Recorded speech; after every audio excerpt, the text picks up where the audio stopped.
I thought I'd do a little video with the Harbor Freight spring compressor. Will it work with dual springs?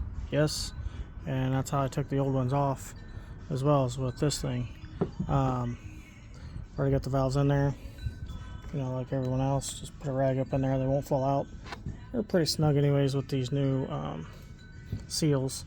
I already got this one smashed down. Just make sure you get it on there straight, retainer. It'll go down in there.